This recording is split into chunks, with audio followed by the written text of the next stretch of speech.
Yo, yo, yo, guys, it's your boy, not the Electric Penguin anymore. I'm Pengu the One. Because I feel like that name, honestly, I'll just explain why that's my name real quick. I feel like that name, honestly, explains my content nowadays a lot more than the Electric Penguin. I'm Pengu the One, you know? My content is a lot more lenient and kind of memes and just messing around versus my old content, which was very gaming based. I don't know if I'm going to be making gaming videos anymore. I don't know if I'm going to be making ASMR videos anymore. I don't know if I'm going to do anything anymore, because I'm honestly at a point where YouTube doesn't matter to me as a person. I'm kind of doing it because my friend Tyler is doing it, and I'm jealous of that fat clout. So I'm going to go ahead and try to steal some of that. I'm going to leave his channel in the description as always. Please guys subscribe. He makes great content like getting shot up in Vietnam, which is honestly peak content. So you know what, let's just hop right into it. At the C tier we have the pea shooter. The pea shooter is a very basic plant, a good plant to, start off with. It's really just the most basic plant around, and it's just a reliable plant. It's just the baseline plant. Now, the next one that we are going to cover is the sunflower. I'm going to put this in the does nothing category because it doesn't do any damage, but of course, it is the sunflower. It would go to C tier as it is very basic. I'm going to put it in the C tier actually because it does provide something, which is sun, versus the marigold and golden magnet, which do literally nothing. Honestly, the sunflower is a great plant, very reliable. Not my favorite of the sun-producing plants, in my opinion, but to each their own.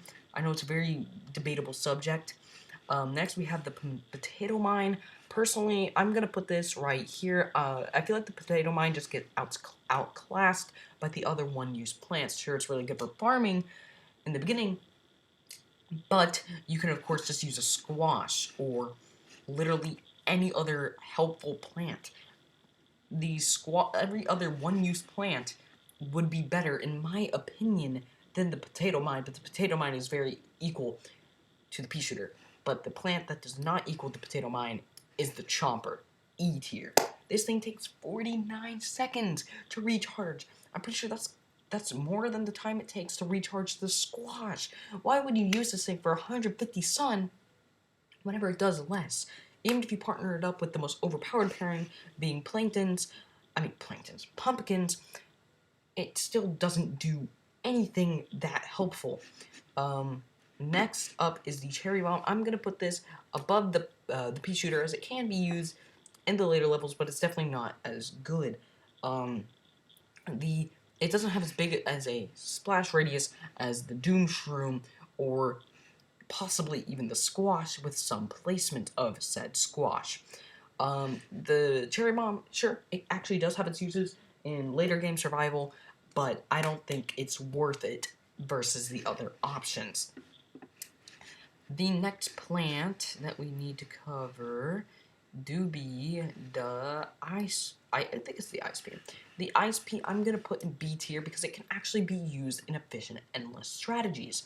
Unlike most of the other plants below it, it can't be used on all of the plants below B, in my opinion, aren't versatile enough to serve a good purpose inside of survival endless, while these other plants can survive in survival endless. The ice pea is actually a very important part of a puzzle in many ice strategies. So honestly, it is a pretty good plant and it deserves its spot on the B tier. Next up on our list is the double peter. I'm gonna put this. It's a very debatable spot because these two are very interchangeable. So I'm just gonna put it below B. I'm putting it below B because it's only good in the fire strategy whenever the ice strategy is the main meta of Plants vs. Zombies 1. It's windy. Plants vs. Zombies 1 is very, very, brain dead strategy. Brain dead strategies are very good in Plants vs. Zombies 1 versus Plants vs. Zombies 2, which might take more brains. Ironically, because this is Plants vs. Zombies. But the Double Peter is quite good in a fire strategy, but isn't as good as the Gatling Pea, obviously, because the Gatling Pea is an upgraded plant. Next, after the double Peter, what do we have? What do we have? What do we have? I forgot our boy, the Walnut. I'm gonna put Walnut in D tier. It just seems like a good fit for our boy, Walnut.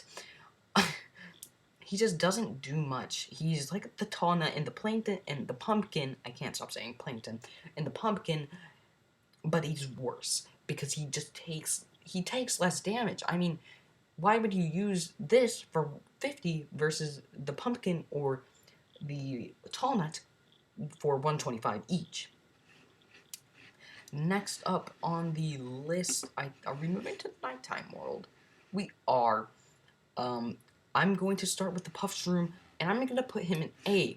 I know this is a very debatable spot, as many people would put him in S, but in my opinion, the Plants vs. Zombies community is wrong. I think that the Puff Shroom is excellent at being in the A tier.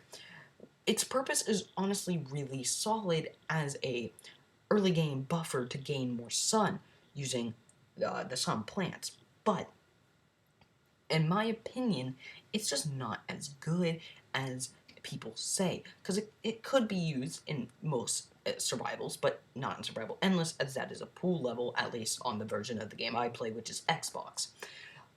So in my opinion, the Puff Shroom is a little bit overrated compared to how much everyone builds it up. Next, we have this little boy. I'm actually going to move the potato mine right here. This little boy, I honestly put above this the sunflower because, sure, early game, it's really not good, but the crazy thing about this orange boy is that it costs less, and it over time gains you more. And since it's mainly used in the nighttime levels, the Puff Shroom and the Sea Shroom are really the two plants that work to build up the plant and make sure the orange boy can become a big orange boy.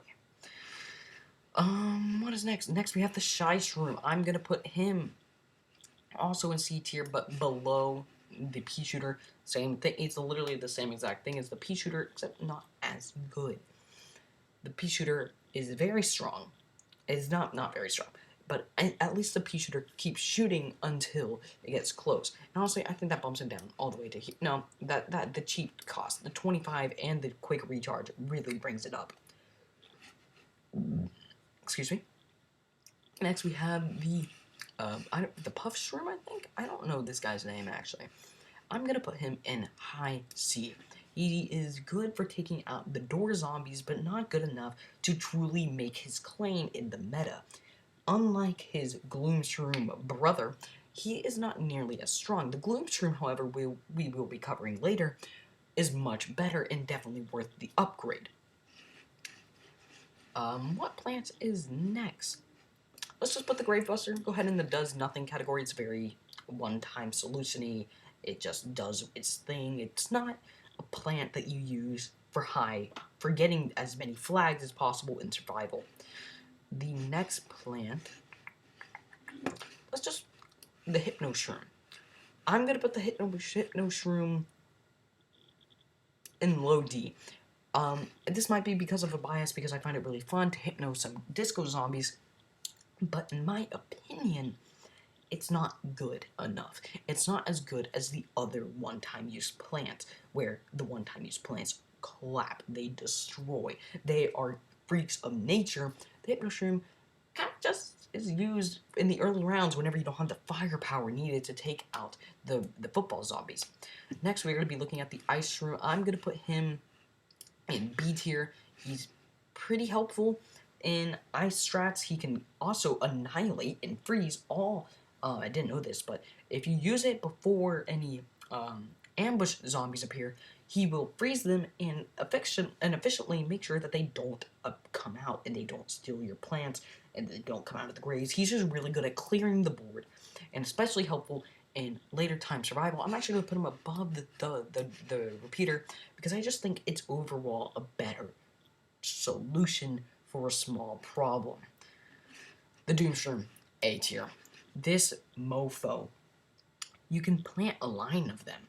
If you just plant a line of them, somehow, say you're playing one of those game modes where you can where you get that instant recharge, you can plant a line of them and clean the board. They are so good. They annihilate gargantuans like any good one-time use plant, and they can completely save your ass if you're in a bad situation. Honestly, a phenomenal plant that I think gets very overlooked in the small plants versus zombies community. Next up, we are going to be looking at the pool level where this boy, the lily pad boy, doesn't fare well. He's just not good. He does nothing. Of course, his cattail brother we will be talking about at the end of the video, but still, Lilypad does nothing. Next up, I'm just going to, I don't remember the exact order, but I'm just going to say that this man is next, and I'm going to put him in B tier, mainly because of his helpfulness during, I'm going to put him at the top of C. Yeah. He is extremely helpful in the pull levels, especially early game whenever you don't have your full army of cattails and pumpkins, but he's really not as good as he could be, even though he is quite an efficient use of using every third lane, and he's honestly a very debatable between B and C. He can fit in either slot, but I personally think he deserves C more than B. The next plant we will be covering is... I'm trying to go in order. I should probably just go in the order that I remember. Torchwood. Torchwood might go to S. He's the best supporting plant in the game, but he's awful for the classic freeze strategy. I'm going to put him right here. He's not as overpowered as the little baby shroom boy, but he is extremely helpful for the Gatling P. He is literally the entire strategy for tons of plants. He is extremely good, and I would honestly put him... I would say that the Torchwood is one of the best plants we've ever seen in either Plants vs. Zombies video. I mean, game. There's not more Plants vs. Zombie videos on the way. Next, we will be looking at Squash, S tier. I put him in S tier. He's cheap. He can annihilate everything. He gets the Gargantuan down to half, which if you're using the Torchwood or the Ice Strat, that's enough. And that's it. I can't comprehend why the developers put such an overpowered plant like Squash into the game. He can hit multiple enemies too, and he's just the cheap cost is really what gets me because it's an early game destroyer. It destroys in the early game. Next we have this boy. Really put him in D tier. He's no, we're putting him in E tier. He's just a very bad plant. Just place a lily pad in a Squash. Honestly, he's not as he is better than Chompy Boy because at least he can annihilate the scuba divers and the dolphins, but he literally serves no purpose other than that. Next we will have, I think it's the, let's put the Tallnut. Tallnut, easy A, putting him up, I'm not going to put him above Torchwood, I'm going to put him right here. I'm going to put him above Torchwood because he is your first line of defense. Whenever the zombies come to you, you're going to put them with Spike Rock or Spike Weed. I don't know their exact names, but you're going to pair them up, and you're going to annihilate the Zombonis, the Gargantuans, everything. The football zombies, the disco zombies. He is such a good plant that if the pumpkin didn't exist, he would be the apex defender. Jalapeno, easy S in my opinion. Clears out an entire lane, can take out both the midget and the Gargantuan, but he's not as cheap and as good in the early game as Squash, so I'm going to put Squash at the top of S tier.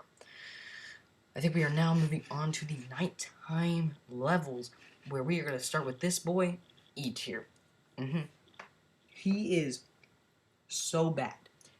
He took everything that the Puff Shroom, the little baby purple boy had, and made it worse. The quick recharge was truly what made the baby purple boy game break. The recharge alone is what set him different from the rest. And that is why I think he honestly goes in E tier, because he really is not strong. The Cactus, who is defending the base with Cactus? I'm putting him on top of D because he... Oh, that's my dog. I'm putting him at the top of D because at least he can take out the balloon zombies, he counter something, but he can't be partnered with Firewood for some destructive strategies. That's really what makes him weak. He can't be partnered with any particular plant to destroy waves upon waves of zombies, unlike many others. The next plant we will be covering is I forgot this plant. I'm gonna put him at B tier. I'm gonna put him at B tier. He's not as good as his harder boy, his harder brother, his brother that took a Viagra, but he's still pretty solid. He's really good at holding off a defense in the early game as well as taking out gargantuans over time. Next plant we will be looking at, I'm just going to say the magnet shroom. Personally, I'm going to put him at top of E. I'm going to put him at the bottom of D. At least he can yeet buckets and yeet particular things that make it hard to defend your base, but whenever you are partnered up with Ice or the Fire, whenever you have the Ice or Torchwood strategy, there's no point there because they just take damage so fast. What plant is next? This thing is, it's stupid. It's awful. I freaking hate this plant. But he gets to go right here. He's literally 25 more sun for something that's useful against one enemy type, that the starfruit cattail. Tons of other plants that we will be talking about later counter. His purpose is to just counter one enemy variant. I hate the fog pool level because it's only one enemy variant that is defended. It doesn't matter. The lamp does nothing. It's so situational. The marigold. I'm just gonna put the marigold in there now. Now, before we talk about a certain plant, the coffee bean. I'm gonna put it in the does nothing tier, but it wakes up plants that are overpowered, which is good. Before we talk about starfruit, I'm just gonna put pumpkin top of S. You literally get to protect a plant, save a slot, and have crazy amounts of defense. That is beautiful. Partner this with the tall nut, unstoppable. I'm also gonna put the blower in does nothing, that's situational. But the pumpkin is built different. When I say built different, I mean game changing. Without the pumpkin, half of the entire list would be different. But let's move on to the star of my world, the starfruit. I'm going to put him at the number 2 spot as of now, because god damn. You have even a line of starfruit? It's over. You have 2 lines of starfruit. There's a particular strategy that is built solely on starfruit and a certain other watermelon icy boy, that the starfruit is known as the broken plant of Plants vs. Zombies. It is so incredibly strong. I can't even understand why would they put in the starfruit whenever it makes half of the other plants in the game unusable. On to Cabbage Boy. It's just the same thing I could say as the pea shooter. I'm gonna put the corny boy right here. At least he has that slow effect and it's helpful for actually. I'm gonna put him up here. Because he can, and gargantuans, man. He can really change the day. This boy pretty useless. This guy's useless. And I'm honestly gonna put the garlic also in the does nothing tier. Not because it does nothing, but because it's very strategy based and it's not, and we're looking at pretty much pure damage here. We're looking at the strongest. We're looking at the power. We're looking at the ones that break the game. Onion just changes the game. Watermelon, easy. I'm gonna put him right here. This is a comfortable spot for this man to be. He is extremely strong splash damage, but he's nothing compared to a certain other plant of his type. I really put this magnet in here. It does nothing. And here they are, the legendary boys. Now, I'm going to do something. This hurts, but I'm going to put the cattail right here. The cattail is my favorite plant in the game. My personal favorite. I think it's adorable. I think it does really good damage. But it's nothing compared to the Torchwood strat. I can't even deny that it's nothing compared to the Torchwood strat. The Torchwood strat really just changes everything. It's so good. And I mean all of these plants from S and from B and up, these plants survival endless gods. Like, of course, S tier being the best of the best, but still, it's really good. Twin Sunflower I'm gonna put in high B, not above the ice P, but I mean look at it. I mean you get double the sun for a pretty cheap price. That's pretty goddamn good. The corn launcher, it's extraordinarily expensive, but there's such big damage, I'm going to put it right here. If it didn't have the horrible recharge, and if you didn't have to sacrifice literally your entire strategy to dedicate it to the corn pulp, it would be so good, and it would be broken, but sadly they had to actually make the game balanced and fair. So, the Gatling P, an interesting case. I'm going to put it right here.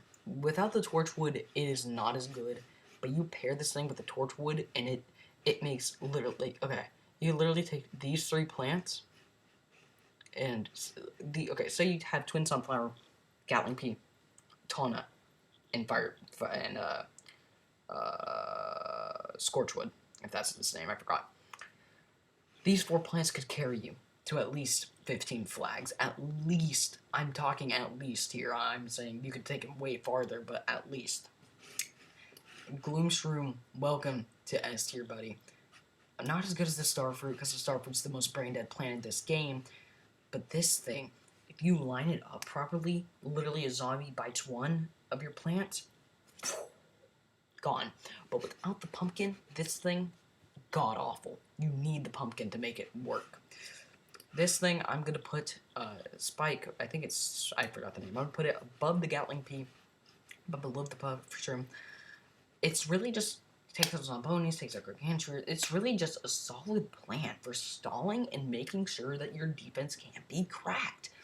It is really one of the most important plants, in my opinion, for endless survival, because of how much gameplay and variety it provides to the player. It allows you to take your gameplay from sitting there and watching your plants go to taking damage over time, and it lets you take 20 flags to 30 flags. It's really good, and the reason it's not an S tier is because it's just not as spammable. But now, we're talking about this man. Top of S. I don't know what they were thinking when they combined the most heavy damage, not repeating, so like it doesn't shoot multiple things, or it doesn't, it's not a one-time use, the most heavy damage plant in the game with the chill effect, the most broken strategy. Literally, you combine the ice watermelon boy with the ice Peter, and the icy boy. You combine those 3, it's over. You have the most brain dead game. You have the most brain dead strategy in the game. They're so strong they can take out gargantuans. Literally, this entire top S line is built for. Look at them. All of them molest gargantuans for a reason, because those are important. That's what you need to worry about. Could Gatling P go in S alone? No. But if you combine it with the Torchwood, it's an S. That's what I love about this game. Every single plant has a combination that works well. And it just so happens that the ice watermelon boy is the most versatile plant in the game. It can work for even fire strategies because of how much damage it does in just a few seconds of chill being good. It helps with the 3 main strategies: chill, fire, and complete coverage. And if you personally want to know the build I would rock, but just like at the core plants, chill, ice watermelon, yeeter, the ice boy, and this boy. If you want my coverage, it's this man. It's this man. It's even this man. It's this man again. It's literally the Starfruit, the cattail, and the Isopole. You want to know my fire strategy? It's that. It's this. And it's the Torchwood. It's literally the Isopole. I don't understand why they added this to the game whenever they wanted multiple plant strategies. It's so incredibly broken that it's worth playing the entire game for. Alright, guys. Thank you so much for watching. If you guys enjoyed, please leave a like, leave a cool comment if you want. Maybe I'll make more content now. I doubt it, because I'm lazy as hell. But thank you guys for watching my review on like a 10-year-old game. It's been a good one. I'll see you guys on a later note. Peace out, nerds.